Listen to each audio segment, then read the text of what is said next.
Rabbil alamin. Salatu wassalamu ala asrafil anbiya'i wal mursalin Sayyidina wa maulana Muhammadin wa ala alihi wa sahbihi ajma'in, amma ba'du. Yang mulia para ulama, para kiai, para asatiz dan asatizah, yang saya hormati para tokoh masyarakat, bapak-bapak pejabat pemerintah baik sipil, TNI maupun Polri, panitia peringatan Maulid, ibu bapak, saudara-saudara kaum muslimin yang saya cintai. Dari sekian banyak nabi dan rasul yang diutus, cuma 25 yang wajib kita imani. Dari 25, 5 yang terpilih mendapat predikat ulul azmi. Nabi Ibrahim, Nabi Musa, Nabi Nuh, Nabi Isa, Nabi kita Muhammad sallallahu alaihi wasallam. Dari 5 nabi yang berpredikat ulul azmi, cuma 1 yang bergelar rahmatan lil alamin. Siapa dia? Tidak lain Nabi kita Muhammad sallallahu alaihi wasallam. Iya Bu? Iya Bu? Apaan? So tahu. Minta tolong echo-nya dimatikan saja nih Mas. Sound system echo-nya dimatikan, treble-nya turunin saja biar nggak bercuit. Saya malam ini bersyukur lewat Wali Kota Bernun, Bapak Haji Tengku Jamaluddin, yang karena wasilah beliau malam ini saya bisa meneruskan silaturahmi yang dilakukan oleh orang tua saya Ki Haji Zainuddin MZ 12 tahun yang lalu. Betul ya? Betul. Dulu kata Pak Haji Jamaluddin, di Jumadil Akhir mau masuk bulan Rajab, di sini diadakan tablik akbar memperingati Maulid yang penceramahnya Allah yarham Ki Haji Zainuddin MZ. Akhir Maulid mau masuk Rajab, sama seperti malam ini. Dari sini, dari PD beliau pulang, masuk bulan Rajab, lalu masuk bulan Syakban. Tanggal 3 Syakban beliau dipanggil oleh Allah Subhanahu wa ta'ala wafat, meninggalkan alam dunia. 2 bulan pulang dari undangan Pak Haji Jamaluddin, beliau wafat. Allah.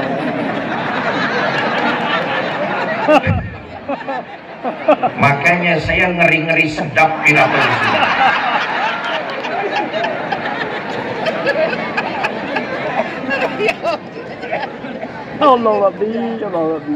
Bapak Ibu saudara-saudara kaum muslimin yang saya cintai, dari 5 yang bergelar ulul azmi, 1 yang berpredikat rahmatan lil alamin, Nabi kita Muhammad sallallahu alaihi wasallam.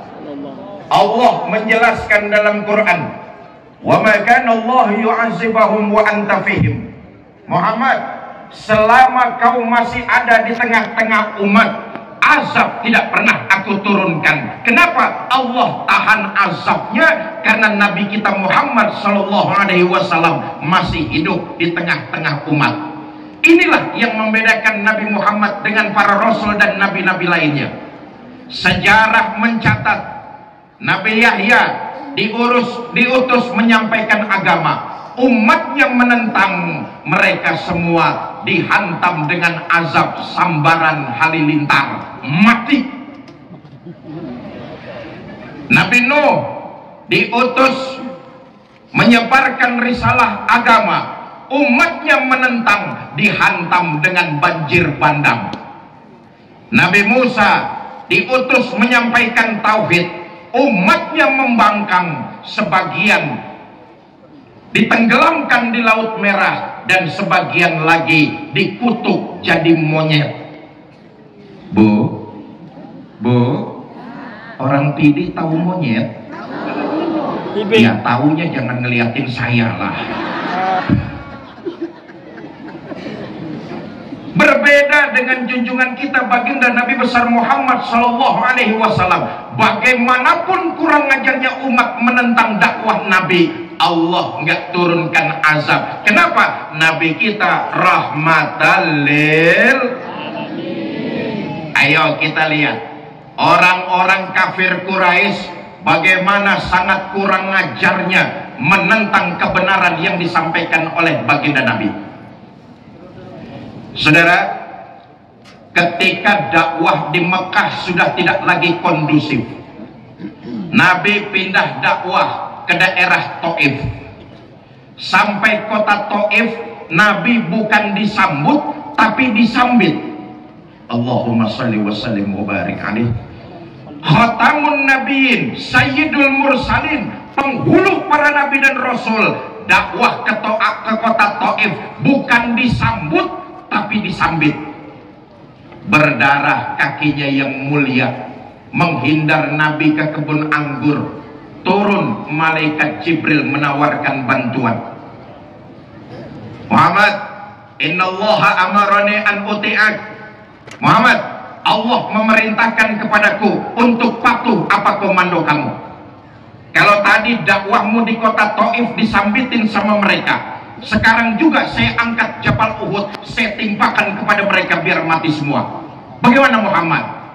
Kata baginda Nabi, jangan Jibril, jangan. Kamu disambitin, kakimu berdarah-darah. Biarin, ini resiko dari sebuah perjuangan. Perjuangan itu jalannya panjang, nggak mudah seperti membalikkan telapak tangan. Kalau sekarang bapaknya kafir, siapa tahu besok anaknya dapat hidayah masuk Islam. Itulah perjuangan Jibril. Kalau anaknya kafir lagi bagaimana Muhammad?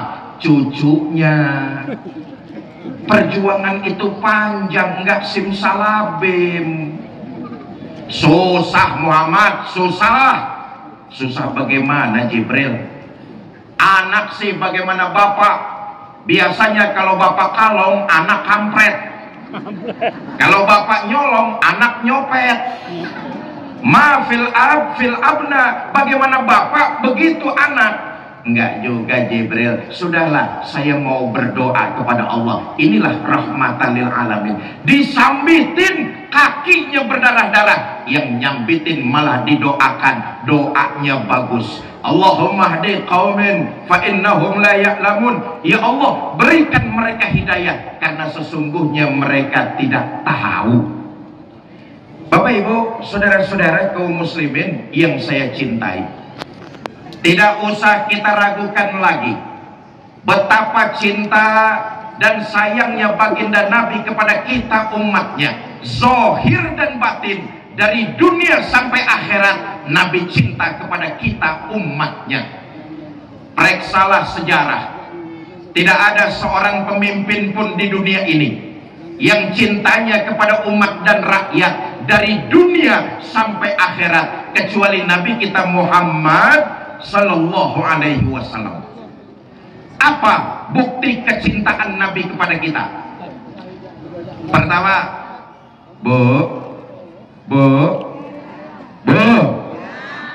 bukti cinta Nabi kepada kita, saudara, untuk ukuran hidup orang Pidi, kota Bernun ya. Untuk ukuran hidup orang Bernun, Nabi itu hidupnya sederhana. Rumahnya kecil, tidurnya di atas pelepah daun korma, kadang-kadang sampai berbekas di pipinya yang mulia. Allahumma shalli wa sallim wa barik alaihi. Sarapan paginya seteguk air zam-zam, sepotong roti, kadang-kadang 1-2 butir korma.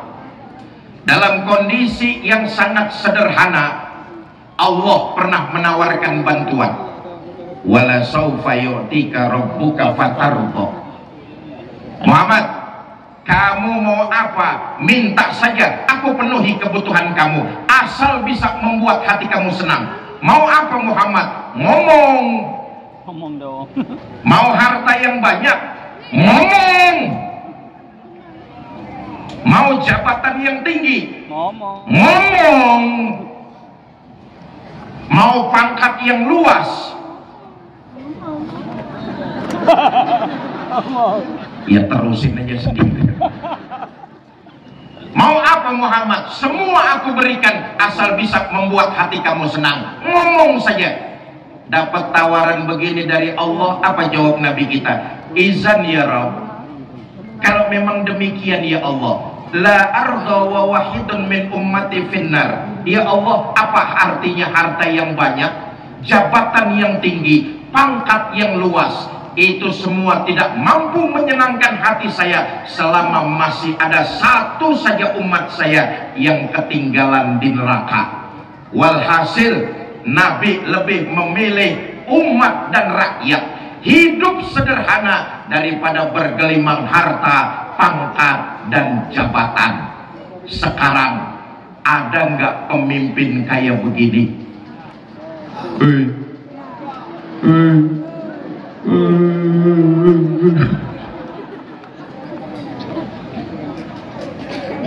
Bapak Ibu saudara-saudara kaum muslimin yang saya cintai, tadi tokoh kita diantaranya Bang Nasir, dan Bang Rafli. Bang Rafli sudah menyampaikan sebaik syair Melayu luar biasa, ajaran agama. Hidup adalah perjuangan.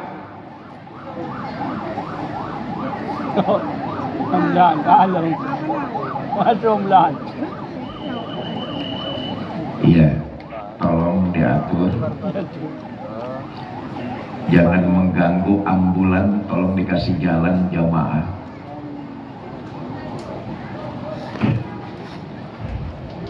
Sebentar, iklannya lewat dulu. Mengingatkan. Tadi Bang Rafli menyampaikan sebaik syair luar biasa. Hidup adalah perjuangan. Orang yang hidup tidak mau berjuang laksana mayat yang sedang berjalan. Itulah yang diajarkan baginda kita Nabi besar Muhammad SAW. Hidup adalah berjuang. Berjuang adalah penuh dengan keyakinan. Selama berjalan di atas nilai kebenaran, teruslah berbuat dan berjuang. Jangan pernah takut salah dalam berjuang. Nah, ini saya titip pesan. Adik-adik saya, para remaja, para pemuda muslim Kota Bernun. Para pemuda,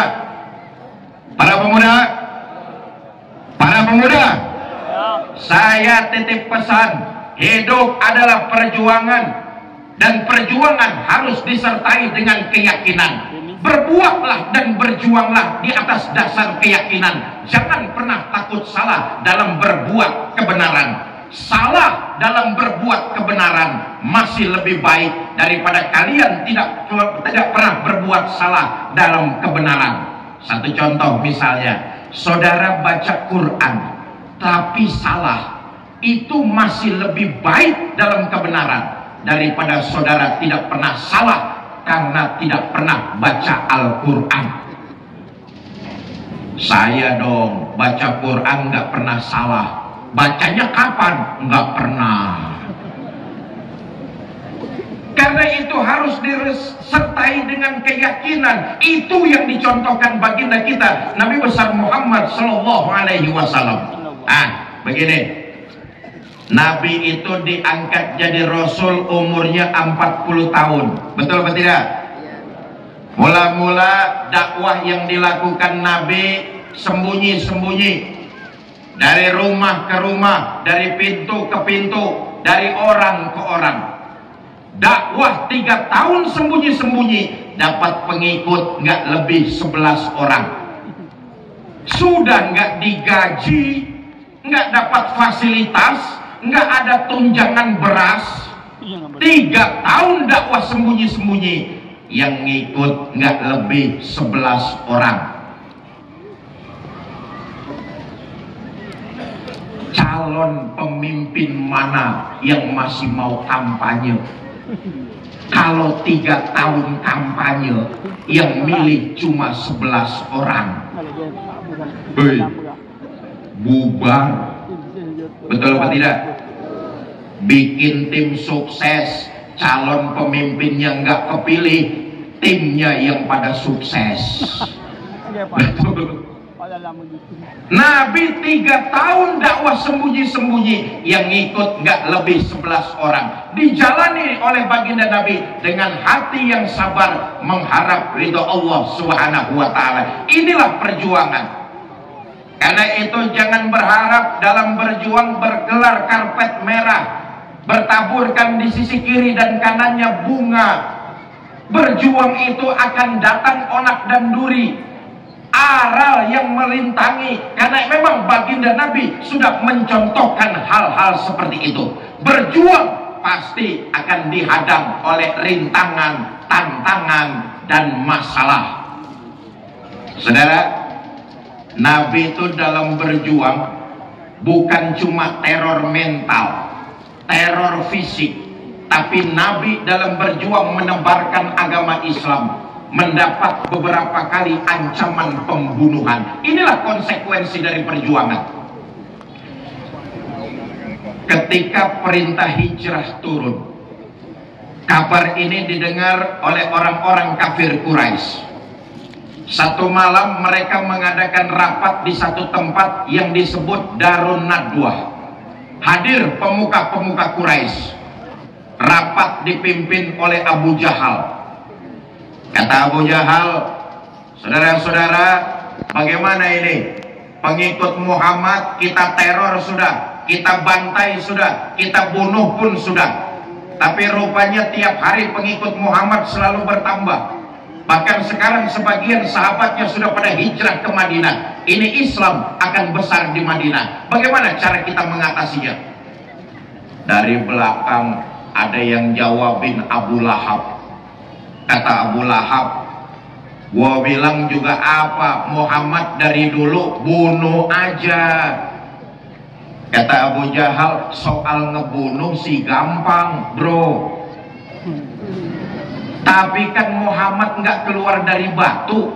Dia punya keluarga, famili, handai tolan. Nanti kalau keluarganya nuntut balas bagaimana? Kata Abu Lahab, gampang. Kita orang-orang Quraisy ini punya banyak suku. Masing-masing suku punya preman. Ah, preman bahasa sininya apa nih Pak Haji? Preman. Pak preman. Geng. Preman. Apa? Geng. Preman, pre makan. Pandi. Wandi. Pandi. Ya sudah preman sajalah. Bandit. Kita ini orang-orang Quraisy kan punya banyak suku, masing-masing suku punya preman. Kumpulkan premannya, rame-rame bunuh Muhammad. Nanti kalau keluarganya nuntut balas, mereka akan berhadapan dengan semua suku yang ada di bangsa Quraisy ini. Kata Abu Jahal, waduh, idenya Abu Lahab bagus juga. Bagaimana saudara-saudara? Setuju? Setuju? Baik, kapan kita bunuh Muhammad? Lagi-lagi Abu Lahab memberikan ide. Sudahlah, nggak usah lama-lama, besok malam saja kita bantai Muhammad.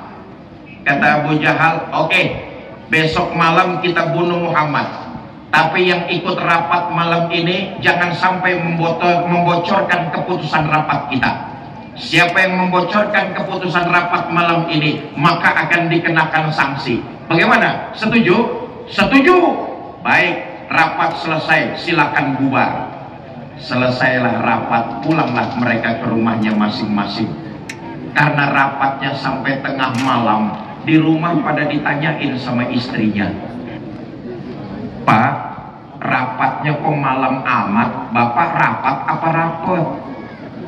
Rapat Bu, besok malam mau ada pembunuhan. Pembunuhan? Iya. Siapa yang mau dibunuh? Muhammad. Tapi jangan bilang siapa-siapa ya Bu ya. Iya Pak, iya. Besok pagi istrinya belanja sayuran. ngobrol sama tetangganya, Mbak, nanti malam mau ada pembunuhan. Pembunuhan? Iya. Siapa yang mau dibunuh? Muhammad. Tapi jangan bilang siapa-siapa ya Mbak ya. Iya. Ini tetangganya ngomong sama tetangganya yang lain, yang lain ngomong lagi sama yang lain, begitu seterusnya. Dan hampir sesiang itu sebagian besar penduduk Mekah sudah pada tahu kalau entar malam mau terjadi pembunuhan. Tahu dari mana? Yaitu tadi dari gerakan jangan bilang siapa-siapa. Lepas maghrib kota Mekah sepi, habis isya makin sunyi. Mendekati setengah malam masuk preman-preman yang disewa oleh Abu Jahal, ngepung rumah junjungan kita baginda Nabi besar Muhammad Sallallahu Alaihi Wasallam. Saudara, malam itu di rumah Nabi cuma ada 3 orang. Baginda Nabi Muhammad Sallallahu Alaihi Wasallam, Sayyidina Abu Bakar As-Siddiq radhiyallahu anhu, dan Sayyidina Ali bin Abi Thalib karamallahu wajhah. Nabi ngomong sama Sayyidina Ali, Ali, labbaik ya Rasul, kamu gantikan saya ya. Gantikan apa ya Rasul? Tidur di atas tempat tidur saya. Ya Allah, saudara bisa bayangkan menggantikan tidur pada saat malam rumah dikepung, itu kan taruhannya nyawa. Sama juga gantiin mati. Gantiin mati. Iya, kalau gantiin Jokowi enak.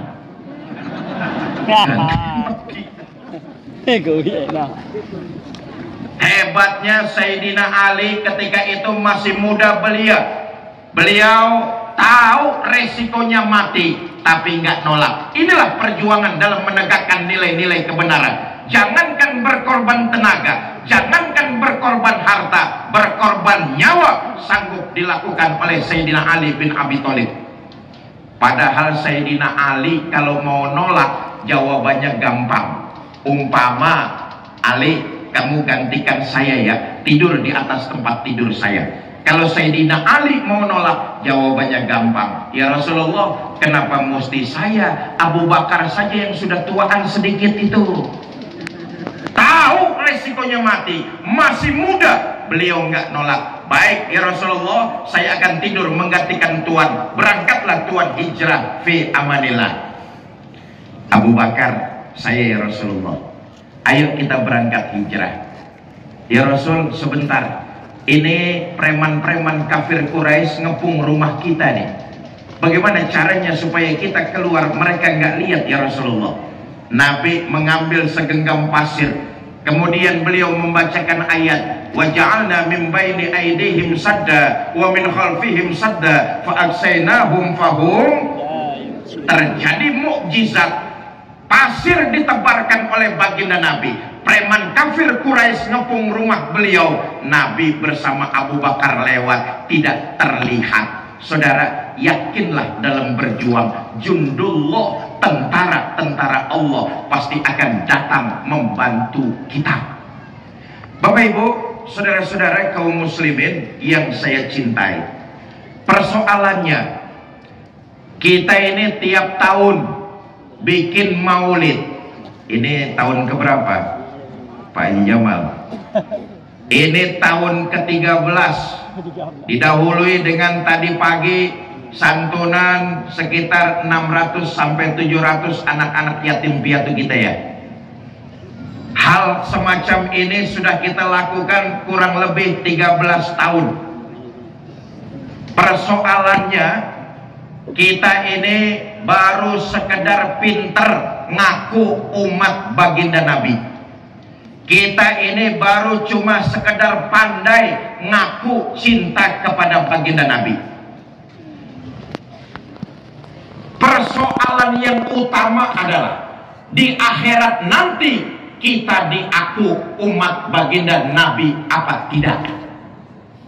Kita ini yang hadir masih banyak yang baru cuma sekedar pinter ngaku.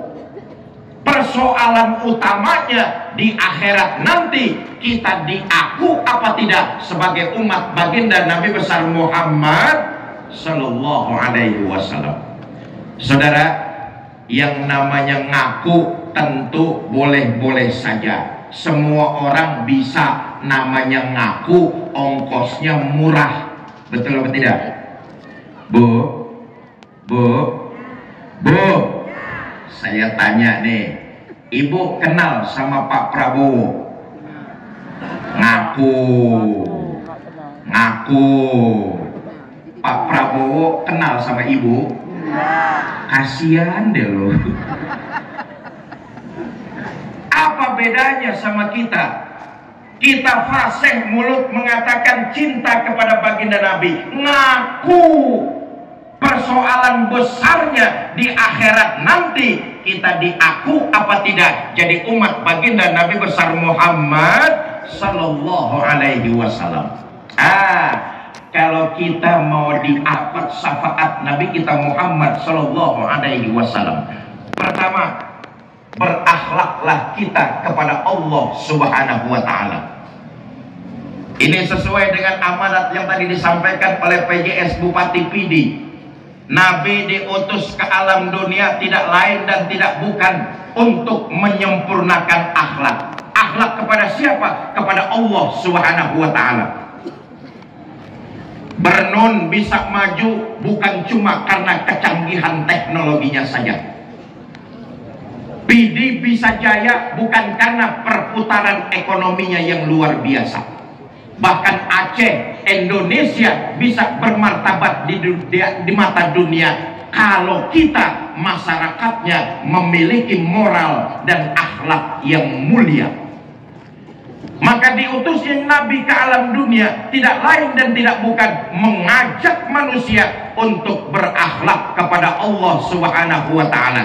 13 tahun Nabi di Mekah, beliau konsentrasi, fokus menanamkan kalimat iman dengan buhul la ilaha illallah.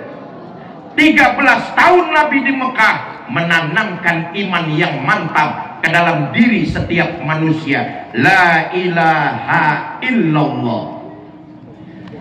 Kalau mulut mengatakan la ilaha illallah, itu artinya tidak ada Tuhan yang wajib kita sembah kecuali Allah. Tidak ada yang harus kita mintakan pertolongan kecuali hanya kepada Allah. Tidak ada yang kita takuti kecuali hanya kepada Allah. Kalau mulut kita la ilaha illallah, maka harus dibarengi dengan seluruh perbuatan kita dalam kehidupan ini.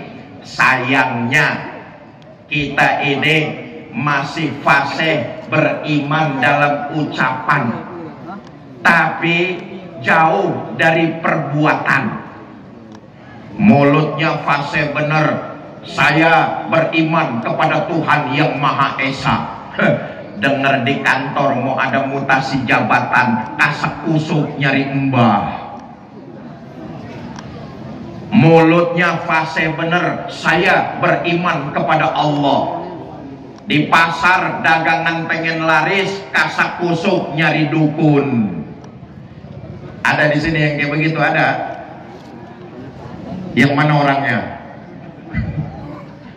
Bapak Ibu, saudara-saudara kaum muslimin yang saya cintai, berakhlak kepada Allah artinya baginda Nabi 13 tahun di Mekah fokus menanamkan iman supaya manusia berakhlak menyembah hanya kepada Allah Subhanahu.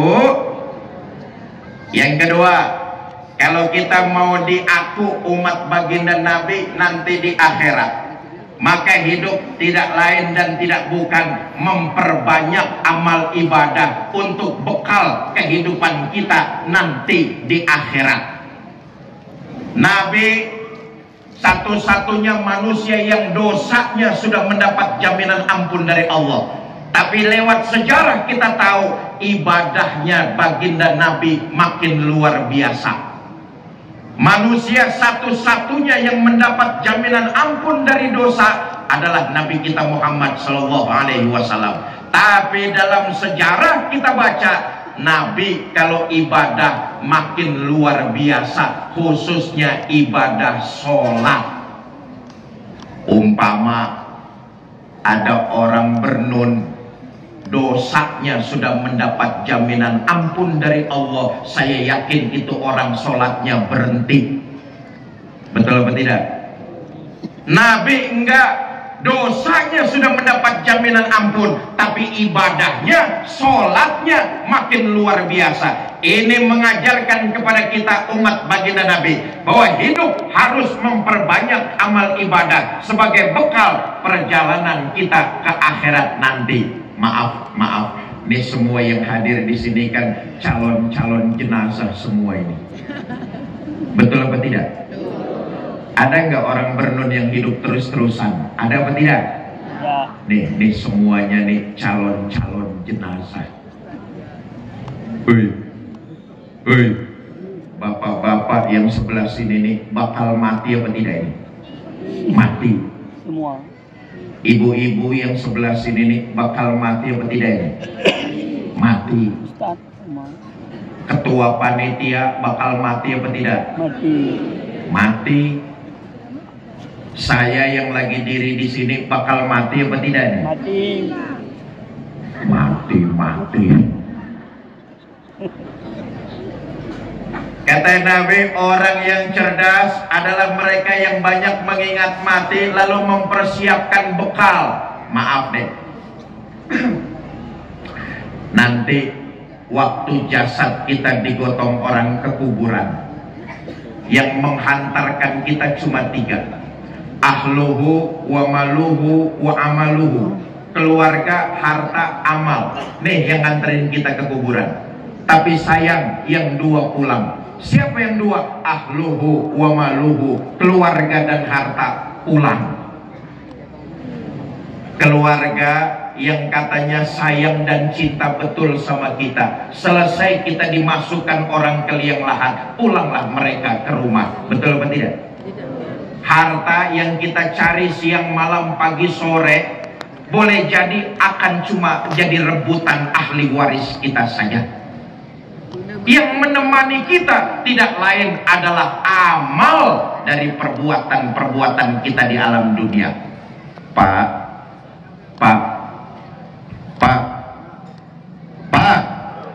mohon maaf nih, kalau bapak-bapak nanti mati duluan, jangan mengharap istri mau nemani masuk ke dalam. Bagaimanapun cintanya istri, ketika jasad kita diturunkan orang ke liang kubur, dia nggak akan mau nemani kita. Paling berdiri di pinggiran kubur kita, berlinang air mata sambil berkata, "Bang, sampai sini saja saya mengantar. Mudah-mudahan abang betah di dalam. Tak usah naik-naik lagi, Bang." Bagaimanapun cintanya istri, dia nggak akan pernah mau nemani kita di alam kubur. Betul atau tidak? Bu, sebaliknya, maaf kalau ibu-ibu nanti mati duluan. Mati duluan, jangan mengharap suami mau nemani masuk ke dalam. Apa suami nggak sedih ditinggal mati istri? Oh, ibu jangan salah sangka, kami ini para suami tentulah menjadikan istri belahan jiwa, pelipur lara. Apa suami nggak nangis ditinggal mati istri? Ibu jangan salah sangka, kami ini para suami akan bercucuran air mata. Mata yang kanan, mata yang kiri melotot nyari mana gantinya ini. Yang nemenin kita nggak lain adalah amal ibadah kita yang kita lakukan di alam dunia. Nah, saya kembali. Korelasinya baginda kita Nabi besar Muhammad Sallallahu Alaihi Wasallam adalah Nabi rahmatan lil alamin. Maka salah satu perbanyak bekal kita kehidupan di alam dunia, berbuat baiklah, nggak usah pilih kasih, nggak usah pandang bulu. Itu yang diajarkan Nabi kita Muhammad Sallallahu Alaihi Wasallam. Seorang Muslim kalau dia berbuat, landasannya mencari keridhaan Allah, kebaikan itu dicatat sebagai sebuah ibadah dan insya Allah nilainya berlipat ganda di sisi Allah Subhanahu wa Ta'ala. Karena itu seorang Muslim diajarkan oleh baginda Nabi dalam berbuat kebaikan nggak usah pilih kasih, nggak usah pandang bulu, karena itu dicatat sebagai sebuah ibadah. Nabi nyontoin, saudara, di sudut kota Madinah ada Yahudi tua buta. Tiap hari Nabi datang berbuat baik. Apa yang dilakukan baginda Nabi kepada orang Yahudi tersebut? Nabi tiap hari nyuapin makanan. Allahumma sholli wa sallim mubarak alaihi. Lagi enak-enaknya disuapin makanan, ini Yahudi dengar di depannya ada orang lewat. Berdiri dia lalu pidato. Mas, yang barusan lewat di depan saya, hati-hati kalau ketemu Muhammad. Jangan dipercaya omongannya, Muhammad tukang bohong. Padahal yang lagi nyuapin dia junjungan kita baginda Nabi besar Muhammad sallallahu alaihi wasallam. Berhenti Nabi nyuapin? Enggak. Merah muka Nabi? Enggak. Nabi terus nyuapin dengan penuh kelembutan. Besok Nabi datang nyuapin lagi, sedang enak-enaknya disuapin baginda Nabi, ini Yahudi dengar di depannya ada orang lewat, berdiri pidato lagi. Mas, yang barusan lewat di depan saya, hati-hati kalau ketemu Muhammad, jangan dipercaya omongannya, Muhammad tukang sihir. Nabi terus nyuapin dengan penuh rasa memuliakan, menghormati, cinta dan kasih sayang, rahmatan lil alamin. Saya tanya nih, kira-kira orang kota Bernun masih mau nyuapin nggak kalau yang kita suapin ternyata caci maki kita? Hah? Enggak. Suapin aja terus, tapi makanannya campurin racun sedikit. Bapak Ibu saudara-saudara, apa saja yang dilakukan oleh seorang muslim, kalau itu nilai kebaikan, dilandasi dengan niat mencari keridhaan Allah, sesungguhnya dia sedang mempersiapkan bekal perjalanannya menuju ke akhirat nanti. Cinta kepada baginda Nabi. Yang kedua, memperbanyak amal ibadah dan menebarkan nilai-nilai kebaikan kepada sesama kita. Yang ketiga, kalau kita ingin diaku di akhirat nanti sebagai umat baginda Nabi besar Muhammad sallallahu alaihi wasallam, maka hidup hendaklah menjaga nilai-nilai silaturahmi. Hidup hendaklah menjaga nilai-nilai kesatuan, kerukunan dan kekompakan. Bukankah Nabi mengajarkan kepada kita? Beliau mempersaudarakan antara muhajirin dan kaum ansor. Ikatan akidah ternyata saudara jauh lebih agung dan lebih mulia daripada ikatan darah. Saya ulangi sekali lagi, ternyata ikatan akidah jauh lebih agung dan mulia ketimbang ikatan darah. Itu karenanya kita umat Islam sesungguhnya adalah keluarga besar. Jalin silaturahmi, jaga kerukunan, kekompakan dan persatuan. Saya katakan tadi sekali lagi, 12 tahun yang lalu Allah yarham Ki Zainuddin MZ hadir di sini. Malam ini saya ikut merajut kembali, saya hadir atas wasilah dari Pak Haji Jamal. Saya datang ke sini dari Jakarta berangkat sendirian. Saya hadir di sini, saya ngerasa bukan hanya sekedar tamu. Saya datang di kota Bernun, saya hanya merasa seorang keluarga yang datang ke tengah-tengah keluarganya. Kenapa? Kita ini umat Islam keluarga besar. Menghina saudara sama juga menghina saya. Menyakiti saudara sama juga menyakiti saya. Saya adalah saudara, saudara adalah saya. Di hatiku ada kamu. Asik. Karena itu kita keluarga besar umat Islam ini menjaga silaturahmi, memupuk persatuan, menjaga kerukunan adalah fitrah. Kita diciptakan oleh Allah berbeda-beda. Bahwa saya lahir di Jakarta itu qadarullah. Saya nggak pernah pesan lahir di Jakarta. Orang PD ada nggak yang dulu mesen lahir di kota Bernun? Ada apa nggak? Yang kita nggak pesen jangan diributkan. Yang namanya perbedaan itu sampai kiamat tetap akan ada. Nggak usah contoh yang sulit-sulit lah. Malam ini yang hadir di lapangan terminal nih, ada nggak yang wajahnya sama ini? Jangankan wajah sama, senyum kita saja berbeda-beda. Betul apa tidak? Karena itu kita umat Islam PD harus dewasa, saling menghargai, saling menghormati, dan tetap saling mencintai. Berbeda boleh, yang tidak boleh dalam perbedaan terjadi pemutusan silaturahmi lalu saling musuhan. Itu yang nggak boleh. Cuma gara-gara beda pilihan bupati sama temen pelotot-pelototan. Ada di sini yang kayak begitu, ada? Yang mana orangnya? Berbeda boleh, tapi yang tidak boleh kalau perbedaan menyebabkan terjadinya permusuhan, terputusnya silaturahmi di antara kita. Itu jangan sampai terjadi oleh kita masyarakat PD, khususnya umumnya masyarakat Aceh. Saudara, saya ingin menyampaikan satu riwayat betapa orang celaka yang hidup tidak pernah mau menjaga silaturahmi, menjaga kerukunan, menjaga nilai-nilai persatuan. Bahkan lebih banyak yang jadi provokator, tukang menghasut dan memecah kerukunan masyarakat. Dulu diceritakan ada orang kaya ingin pergi haji.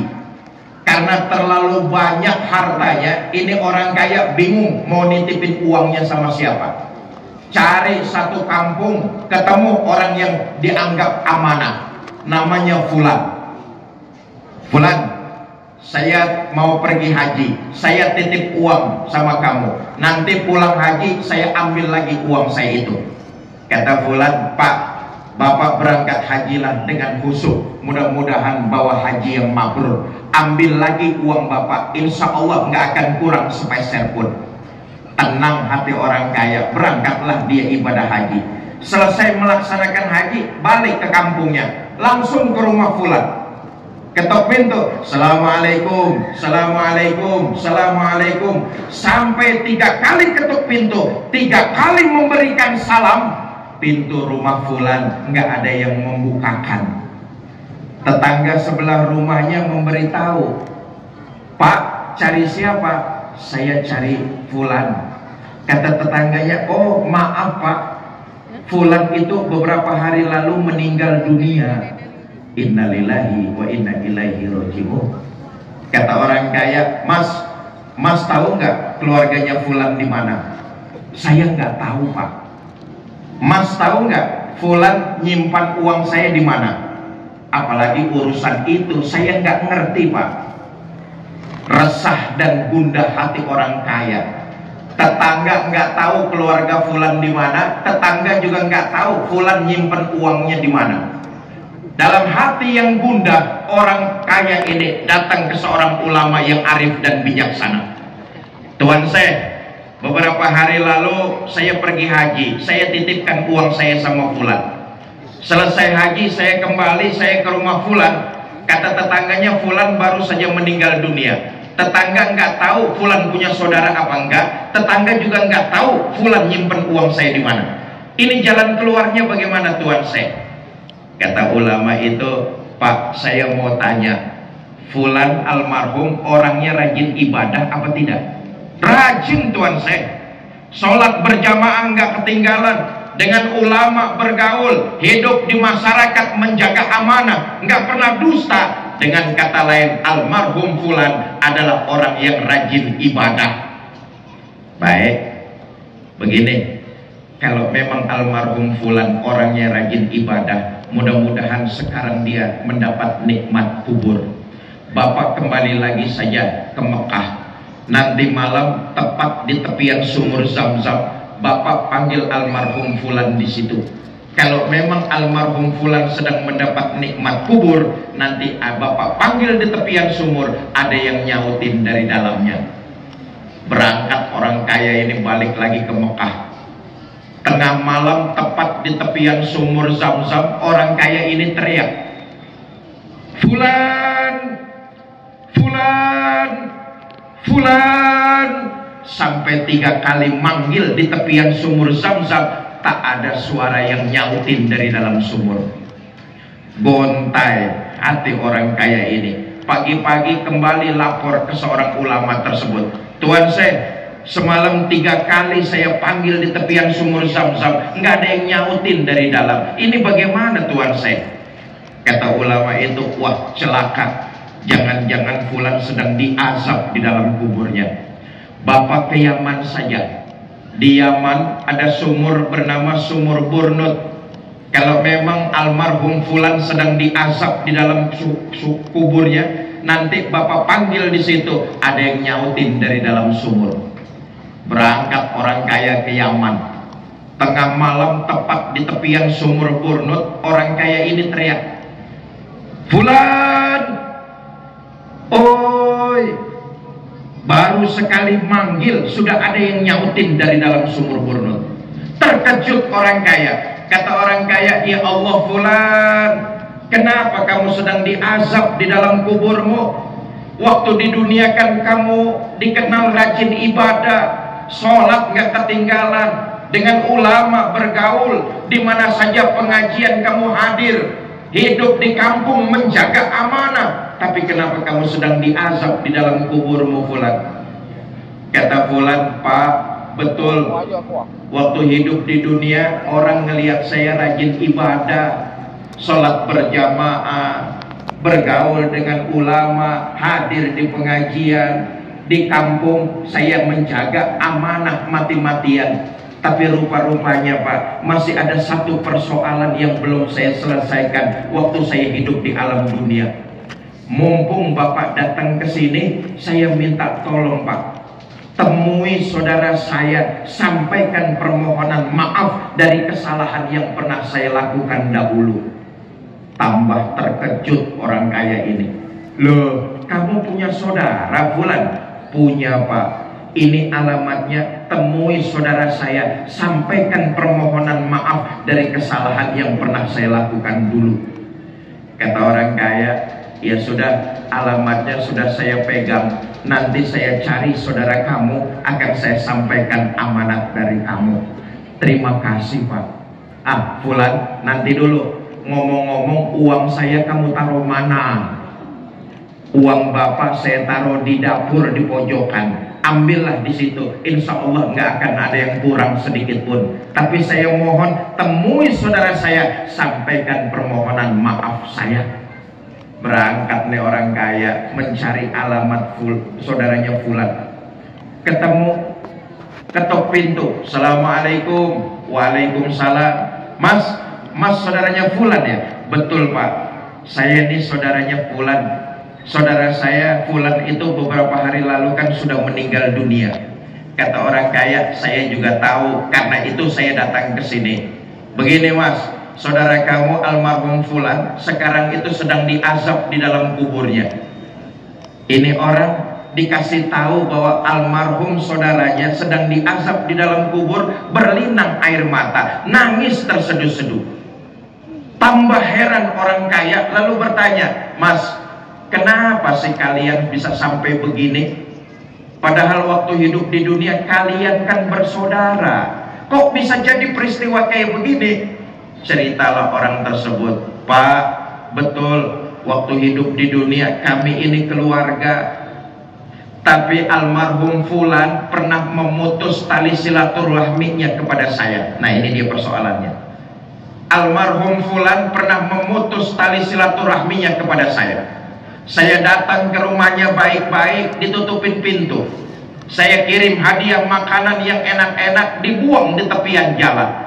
Di mana tempat saya ajak untuk bersalaman, buang muka. Sampai pada satu saat almarhum Fulan itu ngomong kepada semua orang, dia putus silaturahminya kepada diri saya. Tambah terkejut orang kaya ini, lalu bertanya, kok gitu-gitu amat almarhum fulan. Memang persoalannya apa dulunya? Persoalannya sih cuma sepele Pak, cuma gara-gara beda pilihan gubernur. Awas lo,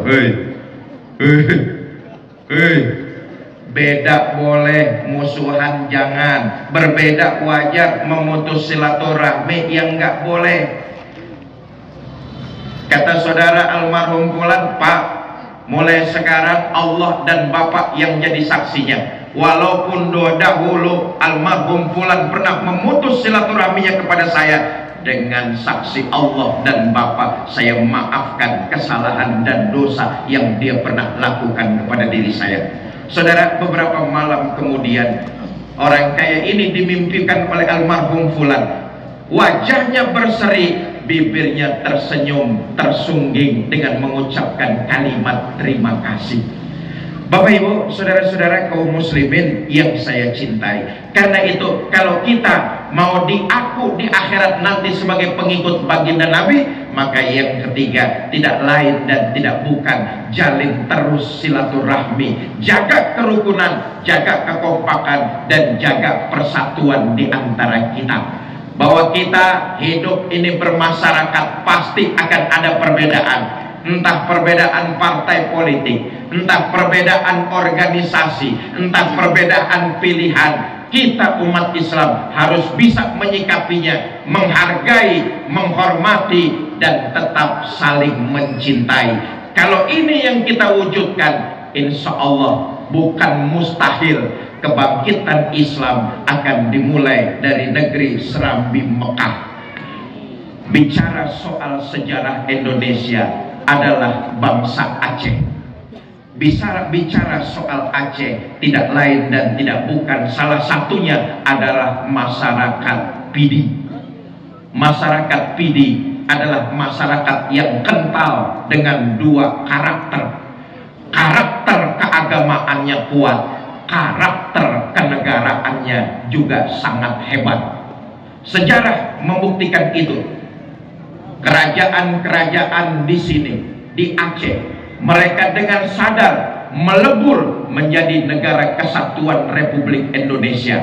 Bukan cuma itu, rakyat Aceh kemudian menyumbangkan pesawat pertama untuk pemerintahan negara kesatuan Republik Indonesia. Maka masyarakat Aceh umumnya kuat nilai agama dan kental kepribadian bangsa Indonesianya. Dengan menjaga kerukunan, menjaga kekompakan, menjalin silaturahmi, insya Allah kita akan tumbuh menjadi bangsa yang kuat dan disegani di mata dunia. Bapak Ibu, sudah tengah malam, jam 8 lewat 4 jam rupanya ini. Mari sama-sama kita baca suratul Fatihah. Mudah-mudahan kita semua yang hadir di sini dipanjangkan umur dalam taat kepada Allah. Amin. Diberikan kita rumah tangga yang sakinah, mawadah, dan rahmah. Dikaruniakan kita keturunan yang soleh dan soleha. Diwafatkan kita dalam kondisi husnul khatimah. Di akhirat diaku sebagai umat baginda Nabi dan mendapat syafaat Nabi kita Muhammad sallallahu alaihi wasallam. Bitilkal niyah sayulillahi lahumul Fatihah.